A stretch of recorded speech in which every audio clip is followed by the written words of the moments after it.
ये कहानी छगनपुर नाम के एक छोटे से गांव की है, जहां अजय नाम का एक गरीब किसान रहता था। अजय के परिवार में उसके अलावा उसकी पत्नी सीमा और एक बेटा राजू था, जिनके साथ वो बहुत खुशी खुशी रहता था। अजय के पास गांव में अपनी एक जमीन थी, जहां पर खेती कर वो अपने घर का पालन पोषण करता था। परंतु अब उसकी वो जमीन पहले की तरह उपजाऊ नहीं रही थी। धीरे धीरे उसकी जमीन से फसल की पैदावार भी कम होने लगी थी। एक दिन इसी चिंता में वो अपने जमीन के पास बैठा होता है और कमाने का कोई और जरिया सोचने लगता है।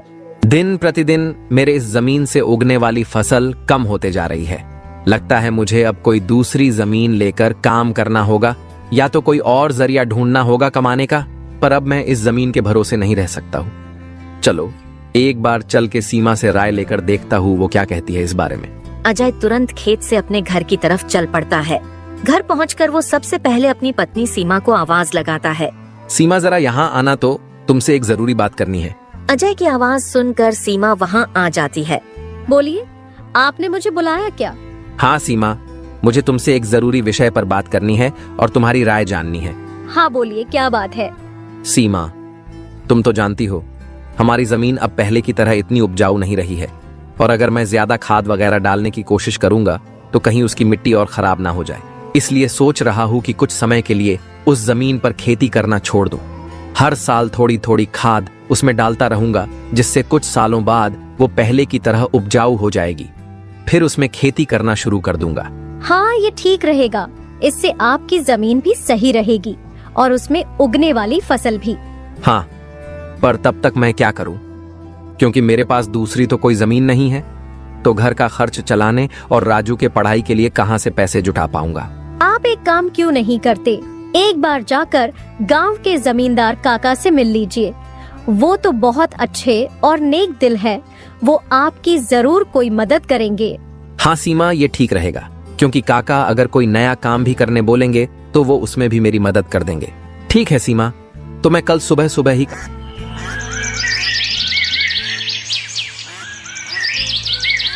अगली सुबह अजय जमींदार से मिलने उसके घर के लिए चल पड़ता है। जमींदार के घर के बाहर पहुंचकर वो जमींदार को आवाज लगाता है। क्या आप घर पर हो? अजय की आवाज सुनकर जमींदार बाहर आता है। अरे आओ अजय बेटा, बोलो क्या हुआ, कुछ काम था क्या? हाँ काका, आपकी एक मदद चाहिए थी। हाँ बोलो ना बेटा, मैं किस प्रकार तुम्हारी मदद कर सकता हूँ? अजय फटाफट से जमींदार को अपने खेत की हालत बता देता है। तो इसमें परेशान क्या होना बेटा? काका, मेरे पास एक ही जमीन है जिस पर खेती कर मैं अपने घर का खर्च चलाता हूँ, और मैंने आज तक खेती के अलावा कोई दूसरा काम भी कभी किया नहीं।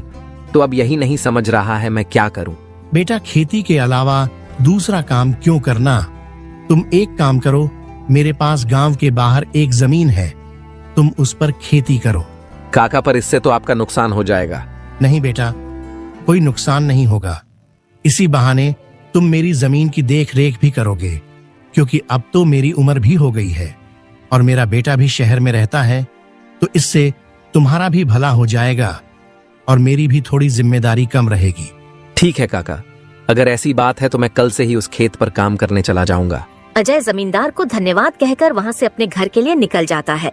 अजय अपने घर पहुंचकर सीमा को सारी बात बता देता है। ये तो बहुत अच्छा है, यानी आपकी सारी चिंता ही खत्म हो गई।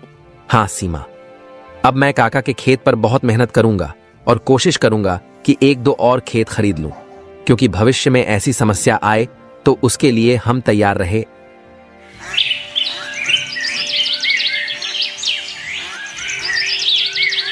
अगली सुबह अजय जमींदार के खेत पर काम करने निकलने वाला होता है तो सोचता है, काका की जमीन गांव के बाहर है, तो शायद शाम को आते आते देर हो जाए, इसलिए सीमा को बोलकर जाता हूँ।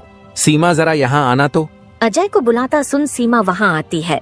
बोलिए, आपने बुलाया मुझे? हाँ सीमा, सुनो, काका का खेत गांव के बाहर है, तो मुझे शाम को घर लौटने में थोड़ी देर भी हो सकती है। तो अगर मुझे देर हो जाए तो तुम और राजू खाना खाकर सो जाना। ठीक है, पर अपना ध्यान रखना। और हाँ, 1 मिनट रुकना, मैं आपके खाने का डिब्बा लेकर आती हूँ, वो लेकर ही जाना। फिर क्या था, अजय अपना खाने का डिब्बा लेकर गांव के बाहर वाली जमीन पर काम करने चल पड़ता है। चलते चलते कुछ समय बाद वो गांव के बाहर वाली जमीन पर पहुंच जाता है।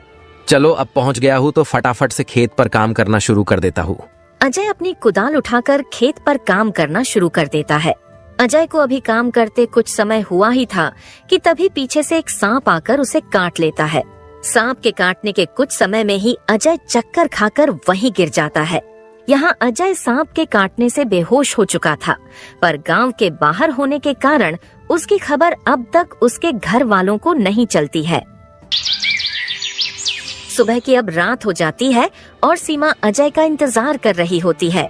माँ को इतने परेशान देख राजू पूछता है, क्या हुआ माँ, पिताजी अब तक क्यों नहीं आए? बेटा, तुम्हारे पिताजी आज काम करने जमींदार काका के गांव के बाहर वाली जमीन पर गए हैं और उन्होंने मुझे बोला भी था कि उन्हें आते आते देर हो जाएगी, पर अब कुछ ज्यादा ही समय हो गया है। माँ, आप क्यों फिक्र कर रही हो? पिताजी ने जब बोला था कि उन्हें आने में देर होगी तो कुछ सोच समझकर कहाँ होगा। एक काम कीजिए, आप जाकर सो जाइए। राजू की बात सुनकर सीमा अपने कमरे में सोने के लिए चली जाती है। अगली सुबह भी जब सीमा देखती है कि अजय अब तक घर नहीं आया है, तो परेशान होकर वो सीधा जमींदार से मिलने उसके घर की ओर चली जाती है। सीमा जमींदार के घर पहुंचकर उनसे अजय के बारे में पूछने लगती है। नमस्ते जमींदार काका। नमस्ते बेटी, बताओ कैसे आना हुआ? काका, अजय कल आपके गांव के बाहर वाले खेत में काम करने गए थे, पर अब तक घर नहीं आए हैं। क्या कहा बेटी? अजय कल गया था और अब तक घर नहीं आया? हाँ काका, उन्होंने मुझे कहा था कि खेत गांव के बाहर है तो आते आते रात हो जाएगी, पर अब तो रात की सुबह हो गई, पर वो अब तक नहीं आए हैं। चिंता मत करो बेटी, मुझे थोड़ा समय दो, मैं अभी किसी को भेजकर पता लगाता हूँ कि अजय कहाँ है। जमींदार तुरंत अपने घर में काम करने वाले घनश्याम को अजय को देखने अपने खेत पर भेजता है। कुछ समय के बाद घनश्याम जमींदार के खेत पर पहुंच जाता है और वहां का दृश्य देखकर वो परेशान हो जाता है। ये क्या, अजय का तो पूरा शरीर नीला पड़ चुका है। मुझे लगता है इसे किसी सांप ने काटा है। मुझे तुरंत जमींदार जी को ये बात बतानी पड़ेगी। घनश्याम वहां से भागते भागते जमींदार के घर के लिए निकल जाता है।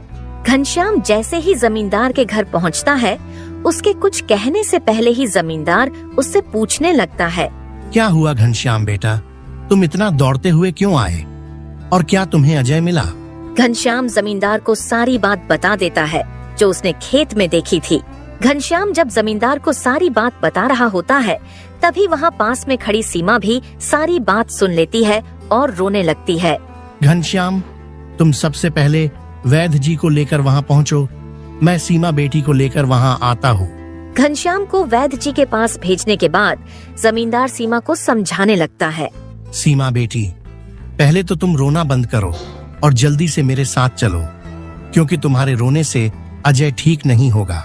फिर क्या था, जमींदार सीमा को लेकर अजय को देखने उसके खेत के तरफ निकल जाता है और घनश्याम वैद्य जी को लेने दूसरी तरफ निकल जाता है। जमींदार और सीमा जब वहां पहुंचे तो उन्होंने देखा अजय बेहोश हालात में खेत में गिरा था और उसका पूरा शरीर नीला पड़ चुका था। सीमा अजय के पास बैठकर रोने लगती है। तभी वहां वैद्य जी आ जाते हैं। वैद्य जी के आते ही सीमा वहां से हट जाती है और वैद्य जी अजय की हालत का जायजा लेने लगते हैं। क्या हुआ वैद्य जी, अब कैसी है अजय की हालत? देखिए जमींदार जी, मैं आपको झूठ बोलकर अंधेरे में नहीं रखना चाहता हूँ, पर अजय की हालत बहुत खराब है। वैसे तो मैंने उसे जहर को काटने वाली औषधि दे दी है, परंतु जहर अजय के अंदर कुछ ज्यादा समय तक रह गया है, जिस कारण वो प्रगाढ़ बेहोशी के हालत में चला गया है। प्रगाढ़ बेहोशी, ये क्या होता है वैद्य जी? प्रगाढ़ बेहोशी के हालत में व्यक्ति जीवित तो होता है, परंतु उसके बदन के हिस्से में हलचल नहीं होती है, और ये अब कब होश में आएगा ये भी नहीं कह सकते हैं। वैद्य जी, तो अब हम क्या करें? देखिए जमींदार जी, अभी के लिए मैं कुछ दवाइयां दे रहा हूँ, उसे समय समय पर पानी में मिला कर देना, बाकी तो सब ऊपर वाले के भरोसे हैं। वैद्य अजय की हालत का जायजा लेकर और दवा देकर वहां से चले गए। फिर कुछ गांव वाले अजय को लाकर उसको उसके घर के बिस्तर पर लिटा देते हैं। देखो सीमा बेटी, तुम बिल्कुल चिंता मत करना, तुम अजय की अच्छे से देखभाल करो, देखना वो बहुत जल्द ठीक हो जाएगा। और तुम्हें अगर किसी भी चीज की कोई भी जरूरत हो तो मुझे जरूर बता देना। और हर महीने मैं तुम्हारे लिए और राजू के लिए कुछ पैसे भेजता रहूंगा, पर तुम हिम्मत मत हारना। आपका बहुत बहुत धन्यवाद काका, आप हम लोगों की बहुत मदद कर रहे हो। जमींदार फिर वहाँ से सीमा को दिलासा देकर चले जाते हैं। जमींदार के जाने के बाद वहाँ राजू आ जाता है और अपने पिता की हालत देखकर सीमा से उसका कारण पूछने लगता है। माँ, ये पिताजी को क्या हुआ है? बेटा, तुम्हारे पिताजी को कल खेत में सांप ने काट लिया है, जिस कारण वो बेहोश हो गए हैं। माँ, तो पिताजी होश में कब आएंगे? बेटा, वैद्य जी ने कुछ दवाइयाँ दी हैं और उन्हें समय समय पर पिलाने कहा है। उन्होंने बोला कि उन दवाइयों से वो बहुत जल्द ठीक हो जाएंगे। पर माँ, पिताजी की ऐसी हालत है तो अब हमारे घर का खर्च कैसे चलेगा? बेटा, तुम उसकी चिंता मत करो, मैं हूँ ना, मैं सब संभाल लूंगी। नहीं माँ, आप क्या क्या करोगी? आप पिताजी का ध्यान रखोगी, आप घर संभालोगी कि घर का खर्च देखोगी? माँ, आप बस पिताजी का और घर का ध्यान रखो, मैं अब खेत पर काम करके घर का खर्च चलाऊंगा। राजू की ऐसी बातें सुन सीमा भावुक हो जाती है। नहीं बेटा, तुमको काम करने की कोई जरूरत नहीं है, मैं सब संभाल लूंगी। तुम बस अपने पढ़ाई का ध्यान रखो। तुम्हारे पिताजी का सपना है कि तुम बहुत बड़े अफसर बनो और मैं तुम्हें वो बनाकर रहूंगी, भले उसके लिए मुझे कितनी भी मेहनत क्यों ना करनी पड़े। फिर सीमा राजू को वहाँ से पढ़ने भेज देती है। मुझे अब कुछ करना ही होगा, क्योंकि मैं अब अजय का ठीक होने का इंतजार तो नहीं कर सकती हूँ। मुझे अब खुद जाकर खेती करनी होगी और हो सके तो कोई और काम भी देखना होगा। अगली सुबह सीमा सीधे जमींदार से मिलने पहुँच जाती है। नमस्ते जमींदार काका। नमस्ते बेटी, बताओ कैसे आना हुआ और अजय की तबीयत अब कैसी है? काका, अजय की तबीयत फिलहाल तो वैसी ही है और मुझे आपकी एक मदद चाहिए थी, इसीलिए मैं आपसे मिलने चली आई। हाँ, बोलो ना बेटी, मैं तुम्हारी किस प्रकार मदद कर सकता हूँ? काका, मैं चाहती हूँ कि जो जमीन आपने अजय को दी थी काम करने के लिए, आप मुझे उस पर काम करने की इजाजत दे दी, ताकि मैं उस पर काम करके अपने घर का खर्च और राजू की पढ़ाई करा सकूं। बेटी, पर तुम्हें वहाँ काम करने की कोई जरूरत नहीं है, मैं हूँ ना। मैं तुम्हारे घर के लिए जो भी खर्च लगेगा हर महीने भेज दिया करूँगा। नहीं काका, आपने अब तक हमारी बहुत मदद की है। अब आप बस मुझे आपके खेत में काम करने की इजाजत दे दीजिए। मैं अब खुद काम करके अपना घर चलाऊंगी और अपने बेटे को बड़ा अफसर बनाऊंगी। जमींदार सीमा को बहुत समझाने की कोशिश करता है, पर सीमा जमींदार की बात मानने तैयार नहीं थी। आखिर में सीमा की बातें सुनने के बाद जमींदार सोचने लगता है। मुझे लगता है सीमा मेरी बात नहीं मानेगी, पर अगर वो काम करने इतने दूर जाएगी तो वो अजय का ध्यान नहीं रख पाएगी।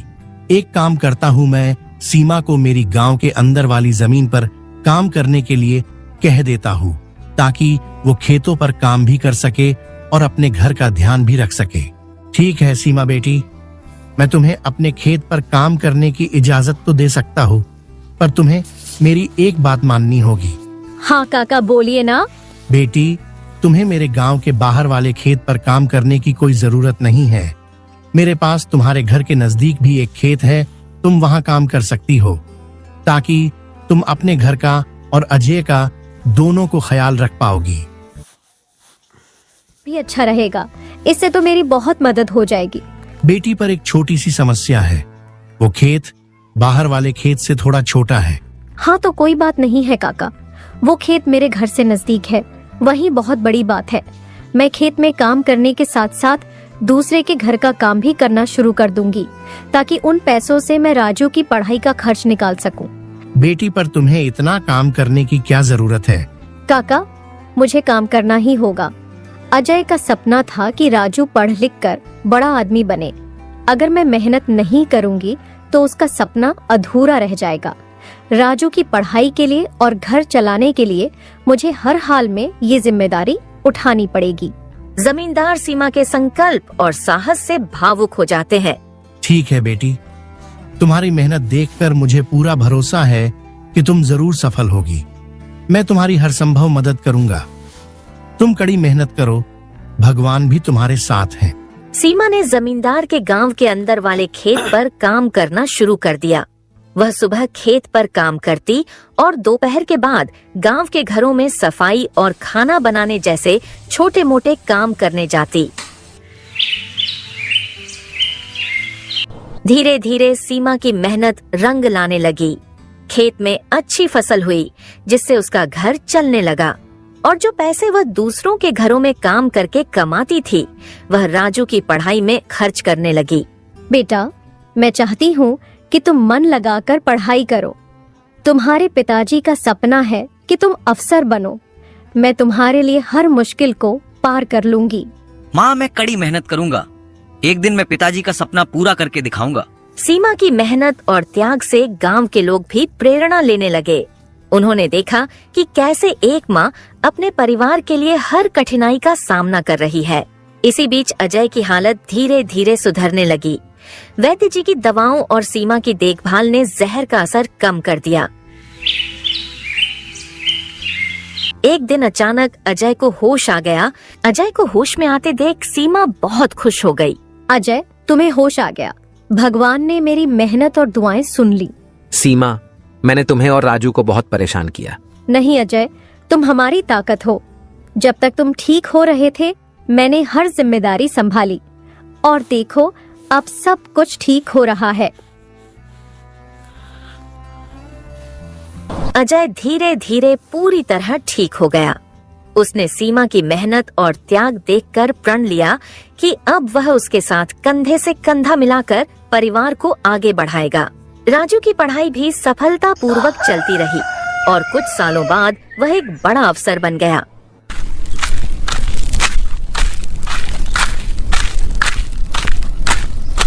माँ, पिताजी, मैं आज जो कुछ भी हूँ वह आपकी मेहनत और त्याग के कारण हूँ। नहीं बेटा, ये सब तुम्हारी माँ का बलिदान है। उसने हमारे परिवार को बचाने के लिए हर मुश्किल का सामना किया। सीमा का त्याग और अजय का साथ, दोनों ने मिलकर एक नई मिसाल कायम की। गांव वाले अब भी उनकी इस कहानी को आने वाली पीढ़ियों को प्रेरणा के रूप में सुनाते हैं। इस तरह माँ का त्याग की यह कहानी हमें सिखाती है कि एक माँ का समर्पण किसी भी चुनौती को पार कर सकता है और परिवार को जोड़ कर रखता है। दोस्तों, तो इस तरह की और शानदार और मजेदार कहानियाँ देखने के लिए हमारे इस चैनल को जल्द से जल्द सब्सक्राइब कर लें।